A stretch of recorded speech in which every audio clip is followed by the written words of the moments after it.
اعوذ باللہ من الشیطان الرجیم بسم اللہ الرحمن الرحیم رب اشرح لی صدری ویسر لی امری واحلل عقدۃ من لسانی یفقہوا قولی۔ آج ہم قرآن مجید میں نون قطنی استعمال ہوتا ہے لفظ۔ عام طور پہ لوگوں نے یہ سنا نہیں ہوتا کہ نون قطنی کیا ہوتا ہے۔ قطن کا معنی ہوتا ہے نرم کرنا، روئی جھکا دینا۔ اس لیے کسی لفظ جو ہے تنوین کے بعد اگر حمزہ وصلی ہو، ایک ہوتا ہے حمزہ اصلی اور حمزہ قطعی، اور ایک ہوتا ہے وصلی۔ وصل کا معنی ہوتا ہے ملانے والا، جو الفاظ کو ملانے کے لیے ہوتا ہے، اور جو قطعی اصلی ہوتا ہے وہ اصل حرف کا حصہ ہوتا ہے، اور وصلی اصل لفظ کا حصہ نہیں ہوتا۔ تنوین کے بعد، تنوین کس کو کہتے ہیں؟ دو زبر دو زیر دو پیش کے بعد اگر حمزہ وصلی ہو اور اس کے بعد آنے والا حرف ساکن ہو تو تنوین کے نون کو زیر دے دیتے ہیں۔ چھوٹا سا نون دیا ہوا ہوتا ہے، اس کے نیچے زیر، اور نون کے نیچے ہمیشہ زیر ہی آتا ہے کیونکہ حمزہ وصلی جو ہے درمیان میں سے گر جاتا ہے۔ جیسے اس کی مثالیں ہم، یہ لفظ تھا نوحن، اب دو پیش کی بجائے ہم وہ پڑھا نہیں جا سکتا تھا چونکہ اگلے حرف کے اوپر جزم آ گئی تھی، وہ ساکن ہو گیا تھا، وہ پڑھا نہیں جا سکتا تھا۔ ہم نے ایک پیش دے دی اور ایک پیش کی جگہ پہ نون دے کر اس کے نیچے زیر دے دی اس کو پڑھنے کے لیے، نوح ابنہ ہو۔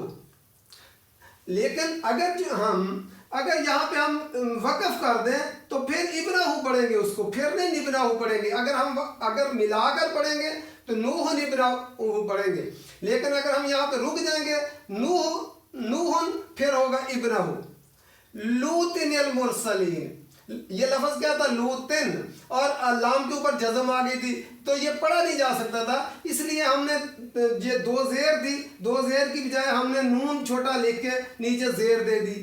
لوطن المرسلین، قدیر الذی، یہ لفظ کیا تھا؟ قدیر، اور پھر اس کی ایک پیش ختم کر کے اس کو نون دے دیا اور نون کے نیچے زیر دے دی، اور نون کے نیچے ہمیشہ زیر ہی آتی ہے، قدیر الذی۔ لیکن اب اگر ہم اس کو الگ کریں گے تو پھر ہم کیا پڑھیں گے؟ الذی پڑھیں گے۔ اگر یہاں پہ ہم وقف کر دیں تو پھر الذی پڑھیں گے۔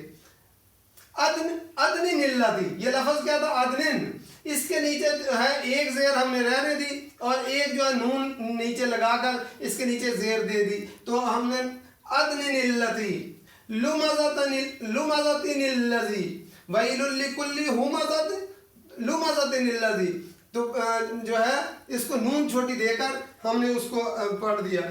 آدن الاولی، یہ لفظ کیا تھا؟ آدن، ہم نے پھر وہ پڑھا نہیں جا سکتا تھا چونکہ اس کے اوپر جزم آئی تھی، ہم نے اس کو جو ہے نون لگا کر اس کے نیچے زیر دے دی۔ آدن الاولی خبیرن الذی، یہ لفظ کیا تھا؟ خبیرن، ہم نے خبیرن کی ایک جو ہے زبر ختم کر کے اس کو نون دیا اور نون کے نیچے زیر دے دی، خبیرن الذی۔ اگر ہم اس کو الگ کریں گے، خبیرہ کو الگ کر دیں گے تو پھر ہم الذی پڑھیں گے۔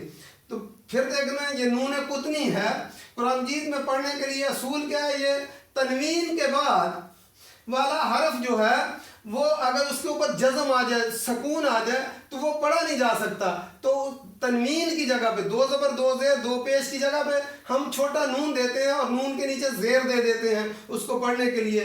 نوح ابنہ، لوطن المرسلین، قدیر الذی، ادن الذی ویل لکل ہمزۃ لمزۃ الذی، آدن الاولی خبیرن الذی۔ یہ جو ہے اصل میں تجوید پڑھانے کا ارادہ نہیں تھا، لیکن جو ہے بنیادی کلیہ جو ہے معلوم ہونا چاہیے ہمیں تاکہ پڑھنے کے لیے ہم اس کو درست پڑھ سکیں۔ تو نون قطنی میں نے کہا عام طور پہ ہمیں نہیں پتہ ہوتا، اس کو اچھی طرح ہم سمجھ لیں کہ نون قطنی جو ہے کیوں استعمال ہوتا ہے۔ اصل میں قرآن مجید کا علم حاصل کرنا ضروری ہے۔ ایک دن سلمان بن عبد الملک خانہ کعبے کا طواف کر رہے تھے اور عطا بن ابی رباح جو حبشہ کے رہنے والے تھے اور رنگ ان کا کالا تھا، چھوٹا قد تھا، ناک چپٹی تھی، وہ خانہ کعبہ کے پاس بیٹھے تھے، لوگ طواف کرتے رہے اور بادشاہ بھی طواف اپنے بیٹوں کو دو کو ساتھ لے کر طواف کر رہا تھا۔ دیکھا کہ آہستہ آہستہ لوگ جو ہے عطا بن ابی رباح وہ رکن یمانی کے سامنے ہمیشہ بیٹھتے تھے، تو سارے لوگ ان کے پاس بیٹھتے گئے اور وہ مسائل پوچھتے جاتے اور عطا بن ابی رباح ان مسائل کا جواب دیتے چلے جاتے۔ تو سلمان بن عبد الملک جو ہے وہ بھی اپنے بیٹوں کو لے کر ان کے پاس جا کر بیٹھا، لیکن انہوں نے بادشاہ سلامت کی طرف کوئی توجہ نہ کی، جو مسائل پوچھنے تھے وہ پوچھے۔ جب سلمان بن عبد الملک اپنے بیٹوں کو لے کر اٹھا تو خانہ کعبہ میں اعلان ہوا مکہ کے اندر، یہاں پہ فتویٰ عطا بن ابی رباح کا چلتا ہے، کسی اور کا حکم نہیں چلتا۔ عطا بن ابی رباح جو ہے فتویٰ دیتے ہیں وہ فتویٰ چلتا ہے۔ تو سلمان بن عبد الملک کے بیٹوں نے پوچھا، ابا جی حکومت وقت آپ کے پاس ہے، آپ بادشاہ ہیں، تو یہاں پہ حکم جو ہے وہ عطا بن ابی رباح کا چلتا ہے۔ تو انہوں نے کہا بیٹو دین کا علم حاصل کرو، قرآن کا علم حاصل کرو۔ اس نے دین کا علم حاصل کیا ہے عطا بن ابی رباح نے، اس لیے اس کا یہاں پہ اس کا فتویٰ چلتا ہے، ہماری حکومت یہاں پہ خانہ کعبہ کے اندر نہیں چلتی۔ اس لیے دین کا علم، اس لیے امت مسلمہ کو دین کا علم حاصل کرنا چاہیے۔ اگر وہ دنیا کے اندر ترقی حاصل کرنا چاہتے ہیں تو اس قرآن کو سمجھ کر پڑھیں گے اور اس پہ عمل کریں گے تو پھر اللہ تعالیٰ جو ہے ان کو عروج عطا کرے گا، ورنہ جو قومیں قرآن کو چھوڑ دیتی ہیں وہ زوال پذیر ہو جاتی ہیں۔ ہمیں آج غور و فکر کرنا چاہیے کہ آج امت مسلمہ کے اوپر مسجدوں کے در کیوں بند ہو گئے۔ ہمیں یہ غور و فکر کرنا چاہیے کہ خانہ کعبہ کا اور روضہ رسول کا دروازہ ہمارے لیے کیوں بند ہو گیا۔ یہ ایک اللہ کا عذاب ہے، اللہ تعالیٰ نے عذاب کا ایک کوڑا برسایا ہے تاکہ یہ لوگ سمجھ جائیں اور اللہ کے قرآن کی طرف لوٹ آئیں۔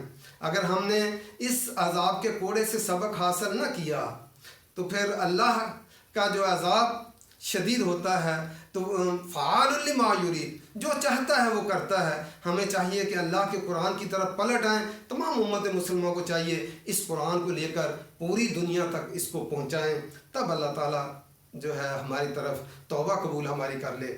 وما علینا الا البلاغ۔